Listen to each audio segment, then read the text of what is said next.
Estamos aqui de volta com o Jornal Gente agora para falar sobre educação, sobre a reforma do ensino médio, porque o projeto que faz algumas alterações na reforma, que foi aprovada durante o governo Michel Temer, começa agora a tramitar no Congresso Nacional, foi enviado pelo Poder Executivo e o relator desse projeto na Câmara é justamente o deputado Mendonça Filho, que foi ministro da Educação durante o governo Michel Temer e está muito por dentro, é claro, do assunto. Deputado, seja bem-vindo aqui ao Jornal Gente. Bom dia ao senhor. Muito obrigada por conversar conosco.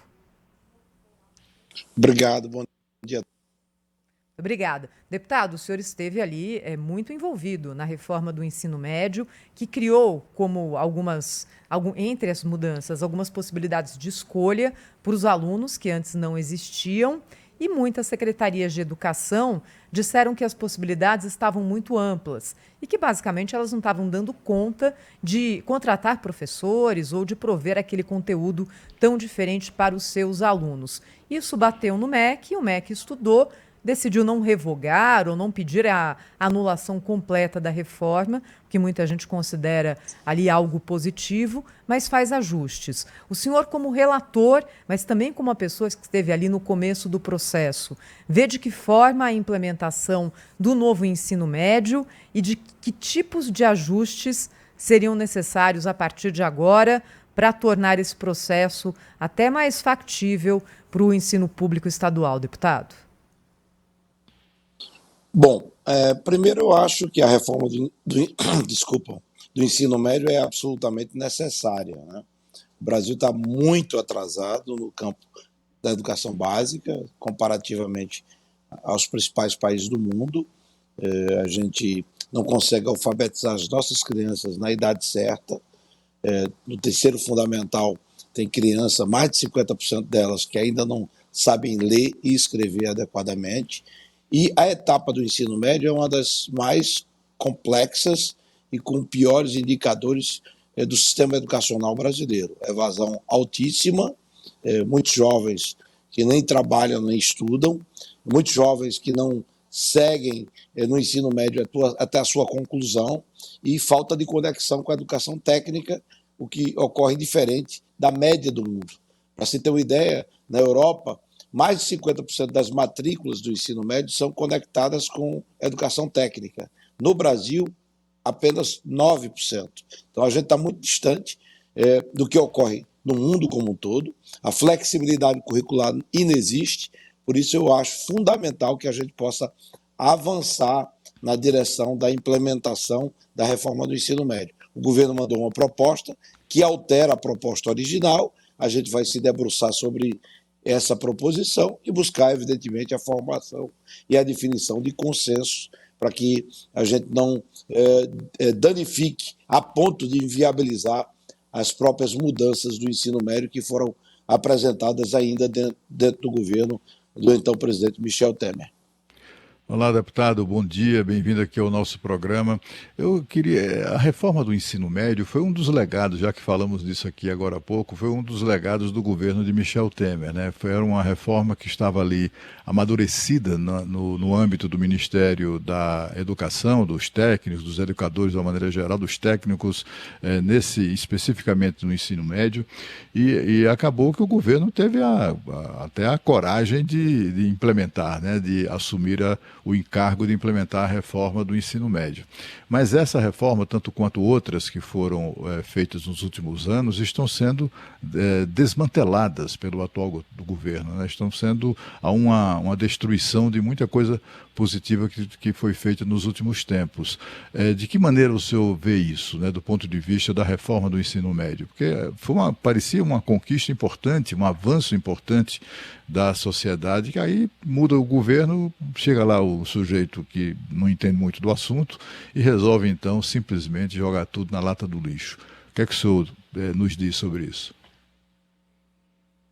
Eu concordo com você, Cláudio. Na verdade, a reforma do ensino médio estava sendo debatida há pelo menos 20 anos, desde os idos do governo Fernando Henrique Cardoso, uma demanda de educadores, professores e principalmente estudantes.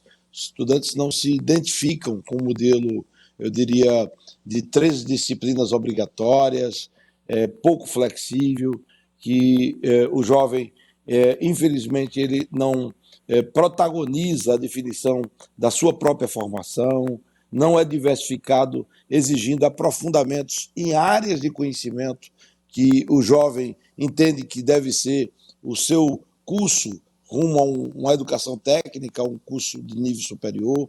A lógica, por exemplo, que permita que alguém que vai fazer jornalismo ou direito tenha o mesmo aprofundamento em física e matemática daquele que vai fazer engenharia. Então, para mim, isso é um contrassenso. O mundo todo, há muito tempo, pratica flexibilidade curricular. Então, há de fato, na verdade, e fazendo uma derivação a partir da pergunta de Cláudio Humberto, muita ideologização, muito debate que tem cunho ideológico e corporativo. Então, o interesse do aluno se coloca numa posição secundária. E a minha posição é defender, basicamente, a inserção dos estudantes brasileiros no cenário externo daquilo que é praticado na Europa, nos Estados Unidos, no Canadá, na Ásia, há muito tempo.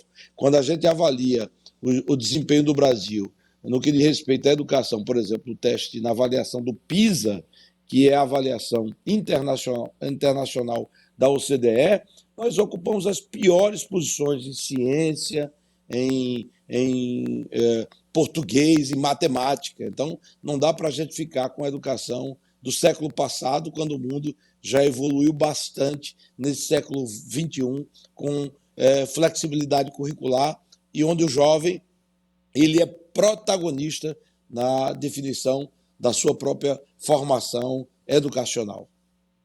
Deputado, Sônia Blota, aqui um prazer estar recebendo o senhor no Jornal Gente, e o senhor deu dados muito interessantes. Primeiro, o senhor falou da geração neném, que é uma grande preocupação atual entre os jovens. Depois, que a gente está tendo um desafio de educação no pós-pandemia, é uma geração que já está marcada por aqueles 2 anos de lockdown que prejudicou muito, a educação já era caótica no ensino médio, e isso preocupou muito. E o senhor deu outro dado muito interessante a respeito do ensino de base. E eu gosto muito de insistir nesse assunto, mesmo o senhor falando sobre o ensino médio, que é a educação na primeira infância. Será que, para não consertar tudo isso no futuro, quer dizer, essas crianças, elas são os jovens de amanhã e passa rapidinho, logo elas estão aí com 18 anos, estão fazendo o Enem, etc e tal. Como é que a gente pode unir essas duas pontas, já que a primeira infância é essencial para a educação do ser humano? Bom, Sônia, você tocou num ponto que para mim é fundamental. Quando a gente analisa os aspectos que dificultam e até inviabilizam uma educação de qualidade no Brasil, a gente tem que inserir necessariamente a primeira infância, porque é justamente na primeira infância onde os primeiros estímulos determinam muito do equilíbrio socioemocional de uma criança, a sua capacidade de aprender, de conviver em grupo. Então, é fundamental que você tenha acesso à educação desde a primeira infância, onde o Estado proporcione, eu diria, avanços substanciais para essa criança. Depois disso, a alfabetização. Essa mal alfabetizada, evidentemente que ela vai acumular dificuldades e até deficiências, muitas vezes, ao longo de toda a sua vida educacional. Então, a dificuldade dela aprender no Fundamental 1, nos anos iniciais, no Fundamental 2, nos anos finais, ou até mesmo no médio, fará com que ela, muitas vezes, possa desistir de continuar, eu digo, na escola, contribua com a evasão escolar cada vez mais elevada no Brasil. Então, eu concordo com você, primeiro, fundamental, e cada etapa da educação para as crianças e jovens do Brasil precisa ser cuidada com muitíssima atenção, focando na qualidade para que a gente possa ter uma criança que sai da primeira infância, que é alfabetizada, que passa pelo fundamental e chega ao médio com os estímulos e o acesso à aprendizagem de boa qualidade. Deputado, é o Pedro Campos. Queria perguntar para o senhor, na linha do que a Sônia está falando, sobre um novo modelo de educação. A gente sabe que o Ministério da Educação ele tem uma atuação voltada até um determinado momento para a política pública de educação nacional. O senhor acredita que ampliando os poderes do Ministério da Educação, nós podemos ter mais benefício, por exemplo, para pegar essas crianças que estão nos primeiros anos, começar a apresentar um ofício para elas, como os americanos fazem, como se faz no restante do mundo, né? Às vezes nem para o próprio ofício, mas para tarefas que são realizadas dentro de casa. Isso não acontece no Brasil, nós não sabemos trocar uma lâmpada, apertar um parafuso. E lá nos Estados Unidos, isso em outros países, acaba, né, servindo como estímulo. E nem todo mundo aqui, é muito polêmico isso, eu sei que até pode soar como preconceituoso o que eu vou dizer, mas nem todo mundo precisa ser doutor, né? Se todo mundo fosse doutor, nós não teríamos o que comer. É uma realidade essa. Agora, pela ideologia que se tem hoje nesse capítulo da educação, nós temos alguns tabus que são difíceis de serem vencidos. E outros países adotam outro modelo que é de muito sucesso e as pessoas acabam tendo o seu ofício, a sua profissão, se desenvolvendo, vivendo muito bem. Falta isso para o Brasil? O que falta para a gente virar essa página de uma vez por todas, hein? Bom, Pedro, você aponta alguns problemas da educação brasileira que eu acho que são bem, eu diria, identificados, né? Eu tenho uma discordância com relação à centralização excessiva no MEC. Eu acho que um país continental como o Brasil, ele precisa de descentralização. Se você fizer um espelho com o que ocorre nos Estados Unidos, que é um país também continental, há muita descentralização, muita autonomia nos estados, nos municípios, nos condados, na organização política administrativa dos Estados Unidos, com muita liberdade e muita criatividade. Os modelos no Brasil, eles são muito centralizados e impostos de cima para baixo. Eu acho que o MEC tem que cumprir, sim, um papel de colaboração, de apoio, de liderança na discussão da política educacional, inclusive da educação básica do país, determinando e definindo grandes rumos, apoiando financeiramente e tecnicamente. A gente tem muita defasagem, principalmente nos municípios mais pobres, e a gente não tem um sistema de cobrança, os americanos chamam de accountability, onde você possa responsabilizar cada etapa de forma correta na educação infantil, no fundamental, que é competência municipal, e no médio, que é a competência dos estados. Então, se você dividir um pouco mais essas responsabilidades, criar clareza no sentido de que todos cooperam entre si e o MEC em apoio aos estados e municípios, evidentemente que você vai poder evoluir. Aqui em Pernambuco, meu estado, a gente ocupava, no início dos anos 2000, as piores posições na educação de nível médio. E uma política que foi implementada aqui, que hoje é nacionalizada, inclusive foi nacionalizada na nossa política de educação em tempo integral, nos coloca entre as 3 primeiras posições de educação de nível médio do Brasil. Ou seja, quando você foca e entende que a educação é política de Estado e não de governo, não há fla-flu envolvendo, bolsonaristas e petistas, democratas e MDBistas, União Brasil ou qualquer que seja o outro partido, PSOL, a gente tem que entender que política pública de educação precisa estar às disputas mais ideológicas, radicais e partidárias. E, por fim, um outro ponto que você tocou, que para mim é muito relevante, de respeito à preparação do jovem para um ofício, para alguma área da educação técnica profissionalizante. Enfim, é muito lamentável, é absolutamente lamentável que no Brasil você não valorize a educação técnica. Apenas 20% dos jovens saem do ensino médio para as universidades. Ora, 80% deles, eles ficam sem formação alguma técnica. Então, você precisa prover para esses jovens e oferecer educação técnica profissionalizante adequada, qualificada e de alto nível, que ocorre nas principais nações do mundo. A Suíça, que é um país riquíssimo, a Alemanha, que é muito rica, o país europeu mais rico, uma das nações mais prósperas do mundo, oferece aos jovens formação técnica. Nem todo jovem vira doutor, como você falou. E eles conseguem prosperar e muitas vezes ganhar mais do que um doutor. Então, essa mudança de chave precisa estar presente na educação brasileira, sem preconceitos, e fazendo com que se melhore a renda daquele jovem que ingressa no mercado de trabalho, de um lado, e também possa também incentivar o empreendedorismo, que é uma linha de apoio do Estado via educação, que gera também contribuições para melhora do bem-estar do jovem e também da nação em termos de desenvolvimento.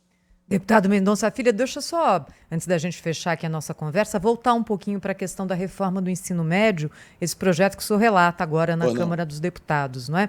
A minha dúvida é a seguinte: alguns secretários de educação, inclusive o secretário estadual de Educação de São Paulo, que não tem alinhamento ideológico com a atual gestão federal, não é? Alguns secretários dizem que a calibragem entre a quantidade de matérias opcionais ofertadas e aquelas que são obrigatórias, as básicas, matemática, português, história, geografia, enfim, que essa calibragem na reforma do ensino médio pode ser melhorada, na medida em que, no entender deles, o número de disciplinas optativas de alguma forma prejudicou o ensino daquilo que é o fundamento da educação. Como é que o senhor vê isso? O relatório do senhor vai contemplar essa calibragem, deputado?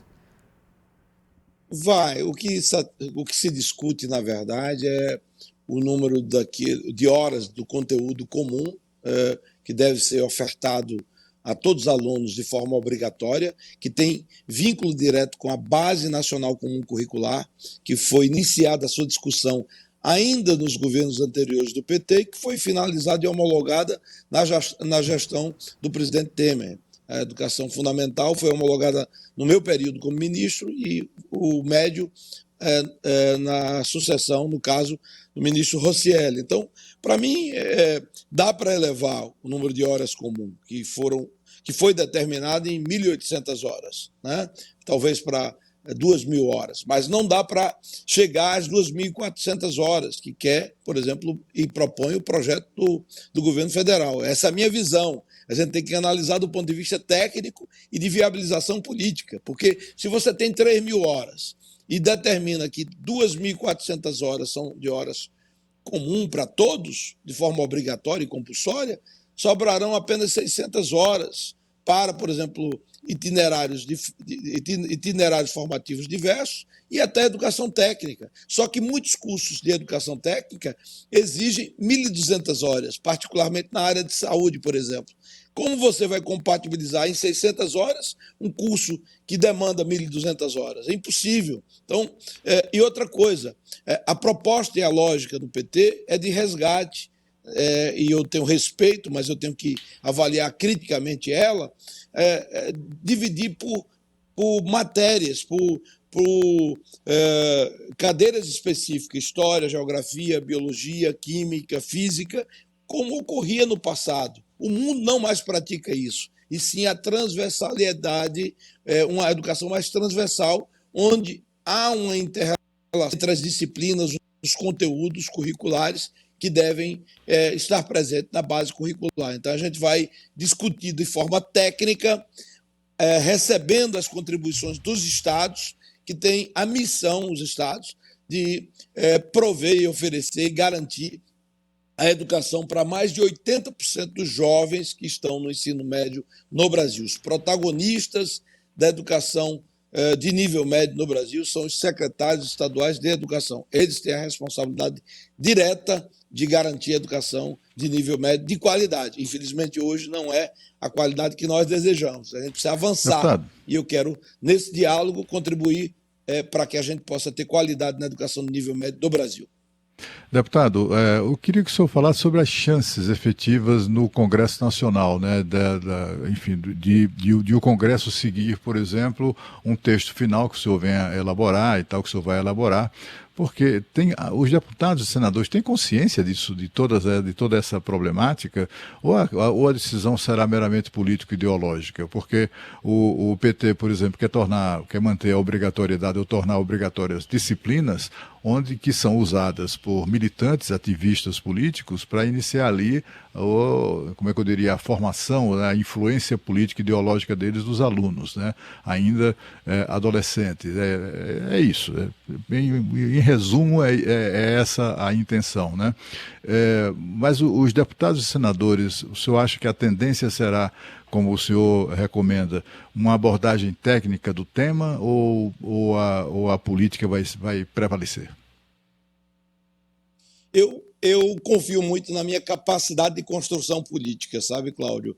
Eu acho que foi até uma coisa gratificante para mim, o presidente Arthur ter me entregue a relatoria e causou muita surpresa e alguma resistência, eu tenho que reconhecer, das bancadas mais à esquerda, mas isso também foi fruto de uma articulação bem feita, com o suporte de muitos secretários estaduais de educação, para que a gente possa defender uma educação mais técnica, menos envolvida na disputa ideológica e corporativista. Parte dessa pressão é apenas corporativista, você no segundo plano. Eu quero colocar o aluno no primeiro plano, como principal objetivo. Não quero ser pretensioso, mas eu creio sinceramente que, por meio de um bom diálogo e de um poder adequado de persuasão, a gente vai convencer a maioria do parlamento na proteção do novo ensino médio. Mudanças nós temos espaço para promover, mas mudanças que possam ir na direção correta. Eu não sou daqueles que dizem o projeto está pronto, acabado e perfeito, lindo e maravilhoso. Eu acho que tem pontos que ele pode evoluir. Agora, não dá para a gente desmanchar um projeto que vai na direção certa e que vai ao encontro do que é prática nas principais nações do mundo. Europa, Estados Unidos, Canadá, Ásia, já praticam isso há muito tempo. E, infelizmente, o Brasil não pode dar aulas na área da educação. A gente, na educação básica, está muito distante do mundo desenvolvido. E eu quero que o Brasil possa evoluir em termos de nação com educação de qualidade, porque sem educação não há solução para o nosso país. Deputado Mendonça Filho, relator do projeto que modifica a modificação no ensino médio no Brasil, falou ao vivo conosco aqui no Jornal. Gente, obrigada, deputado. Bom fim de semana, hein? Obrigado, bom dia. Bom final de semana. Bom dia.